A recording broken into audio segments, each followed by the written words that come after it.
ვაგზელებთ მეგობრებო საუბარს მონათფლობელობის საკითხის შესახებ მესამე ნაწილი ამ ჩართვაში ჩვენ მეგობრებო გავამოხილებთ ყურადღებას იმას თუ რა ხდებოდა პოსტ მონათფლობელობის ანუ კანონით მონათფლობელობა აიკრძალა ლინკოლნი მოკლეს მაგრამ ასე ვთქვათ მაშინვე მოხდა მისი ასე ვთქვათ ძალისხმევით და სამოქალაქო ომის შემდეგ მალევე მოხდა მონათფლობელობის აკრძალვა და თუ მიუხედავად იმისა რომ მონობა ოფიციალურად გაუქმდა ყოფილი მონების დიდი ნაწილი კვლავ სამხრეთის შტატების ბამბისა და თამბაქოს პლანტაციებზე გლეხებად ასე ეძახდნენ tenant farmers მუშაობდა ამასთან სამართლიანობის ნაცვლად მკაცრი რასობრივი სეგრეგაციის წესები შემოიღეს რომლებიც მომდენო 100 წლის განმავლობაში მოქმედებდა ძვირფასო მეგობრებო ანუ კიდევ 100 წელი ფაქტურად მონები იყვნენ რა თქმა უნდა ნაწილობრივ მცირედ მაგრამ მნიშვნელოვან წილად შეიძლება ითქვას მაინც გაუმჯობესდა პირობები მაგრამ ეს ყველაფერი ახლა ვნახავთ რომ იყო ასე ვთქვათ ქაღალდზე ძირითადად რატომ იმიტომ რომ შავკანიანები ცალკე ვაგონებში უნდა ემგზავრათ ანუ წარმოგიდგენიათ არ ქონდათ უფლება რომ თეთრკანიანებთან ერთად ემგზავრათ ცალკე სკოლებში და საავადმყოფოებში უნდა ესწავლათ ანუ საავადმყოფოები ცალკე უნდა იყვნენ და ემკურნალათ ცალკე წყლის შადრევნები და ტუალეტები უნდა გამოიყენონ ტუალეტშიც კი ვერ შედიოდნენ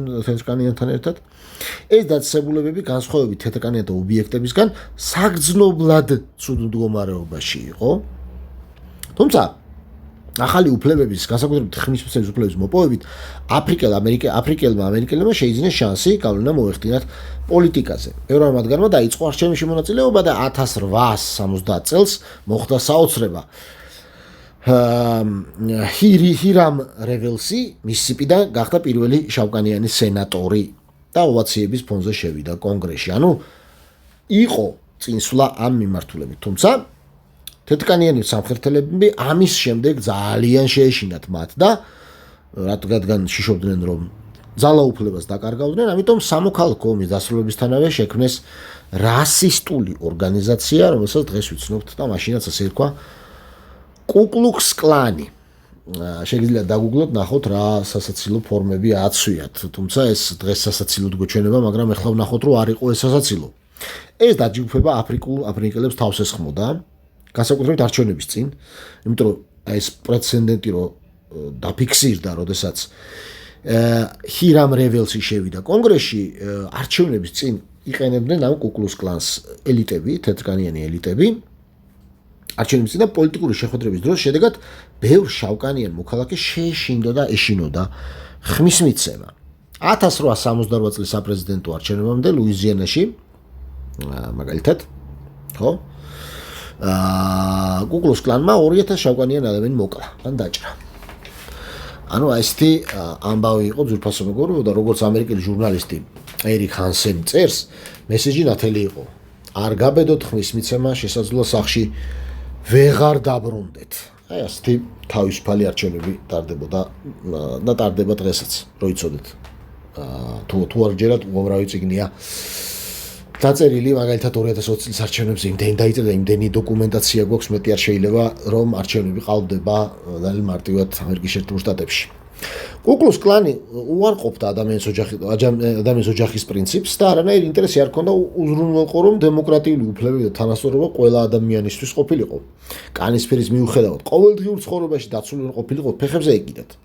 1925 წლებში რასისტული ეს კუკლუქს კლანის მოძრაობა ისე გაძლიერდა ხალხო, რომ 6 მილიონამდე ადამიანი იყო გაწევრიანებული, 6 მილიონი თეთრკანიანი იყო გაწევრიანებული ამ რასისტულ ორგანიზაციაში ამერიკის შეერთებულ შტატებში. ხო, ესე გრძელდებოდა დიდი ხანი, როგორც აღნიშნეთ 1860-იანი წლებიდან 1960-იანი წლებიდან სანამ არ მოვიდა პროფესორი გამოჩნდა პოლიტიკურ ასპარეზზე მარტინ ლუთერ კინგი უმცროსი. იგი ძალიან, იგი იყო მონის, ასე ვთქვათ, შთამომავალი, ერთ-ერთი მონის შავკანიანი ადამიანია. პროფესორმა კინგმა თავის ცნობილი სიტყვა, მე მაქვს ოცნება I have a dream წარმოთქვა ვაშინგტონში 1963 წლის 28 აგვისტოს. მაშინ ის ხაზს უსვამდა, რომ სამოქალაქო უფლებებისთვის ბრძოლა მნიშვნელოვანი იყო, მაგრამ ძალადობა და სიძულვი არ უნდა ყოფილიყო ამ ბრძოლის მამოძრავებელი. დაუშვათ არ ვცადოთ თავისუფლების წყურვლის დაკმაყოფილება ბოღმისა და სიძულვის ჭიქიდან. აღნიშნა კინგმა, მე-4 მილიონი ადამიანის წინაშე შავკანიანებისა და თეთრკანიანების მეშვეობით ჩვენ უნდა განვახორციელოთ ჩვენი ბრძოლა მუდმივად ღირსების და დისციპლინის მაღალ საფეხურზე. არ უნდა დაუშვათ, რომ ჩვენი შემოქმედებითი პროტესტი ფიზიკურ ძალადობად გადაიქცეს. კვლავ და კვლავ უნდა ავდგეთ ფიზიკური ძალის წინააღმდეგ, სულის ძალის გამოყენების ღირსეულ სიმაღლეებზე. ესეთი მაღალწნეობრივი პიროვნება იყო და ნეტა რატო? იმიტომ რომ იგი ქრისტიანული მორალით ხელმძღვანელობდა, თვითონ მოგეხსენებათ იყო თეოლოგი და პასტორი. ხო?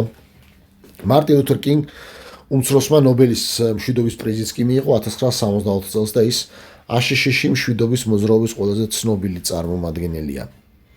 იგი ამბობდა, ამერიკა გახდა ყველაზე მდიდარი და ყველაზე ძლიერი ქვეყანა მსოფლიოში. მაგრამ იგი ძალიან ეწინააღმდეგებოდა ამერიკის ძალადობას სხვა ქვეყნებზე, მაგალითად ვიეტნამში, ვიეტნამის ომთან დაკავშირებულ გამართულ საპროტესტო აქციაზე 1967 წელს ლოს-ანჯელესში მან თქვა, მაგრამ სიმართლე მავალდებულებს აღიარო, რომ ჩვენი ძალა ხშირად ვიყოთ დამპყრობლები. ჩვენ გგონია, რომ ჩვენ ფულს საკმარის გაკეთება შეუძლია. ჩვენი განდიდებით გრძნობთ, რომ სხვა ქვეყნების სასწავლი არაფერი გვაქვს და მათგან არაფერი შეგვიძლია ვისწავლოთ.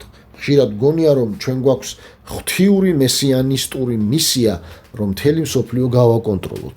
აი ასე უყურებდა იგი ამერიკის შეერთებულ შტატებს და საკმაოდ, რა თქმა უნდა, სამართლიანად, იმიტომ რომ ამერიკის შეერთებული შტატები მსოფლიოს ისტორიაში ყველაზე მოძალადე ქვეყანაა და ყველაზე მეტი ოკუპირებული ქვეყანა ყავს, რომელსაც მალე კიდევ უფრო ახლოს გავიცნობთ. კი ვიცნობთ, მაგრამ კიდევ უფრო ახლოს გავიცნობთ.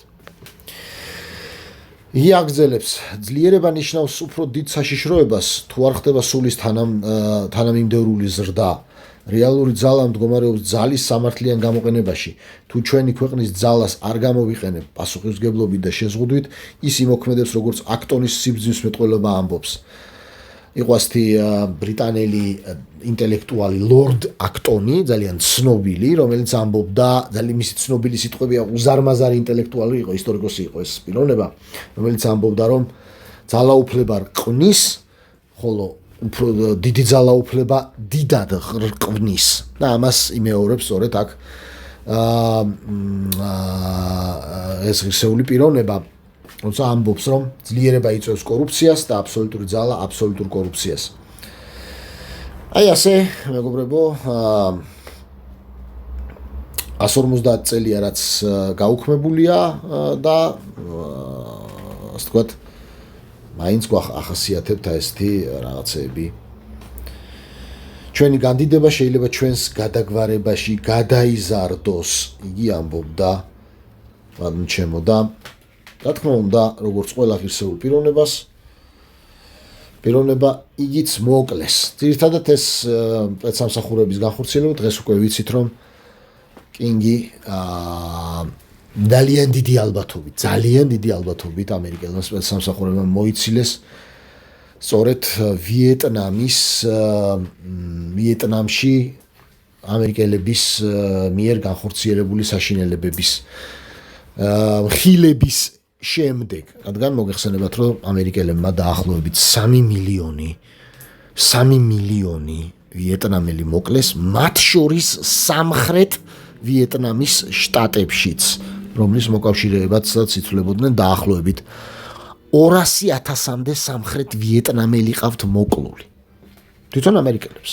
არაფერს ვამბობ ჩრდილოეთში, სადაც იქ ქიმიური იარაღი და 10,000-ობით ტონა აკრძალული ნივთიერება ნაპალმი გამოიყენეს, რომელიც ჩვენ კარგად ვიცით უკვე. მაშინ მეგობრებო, ამ ეტაპზე შეგვიძლია, ასე ვთქვათ, ჩავთვალოთ, რომ ის რაც საჭიროა ვიცოდეთ ამერიკის მონათმფლობელობის ისტორიაზე, ამ 3 ვიდეოთი უკვე გავარკვიეთ. მადლობა და მომავალ შეხვედრამდე.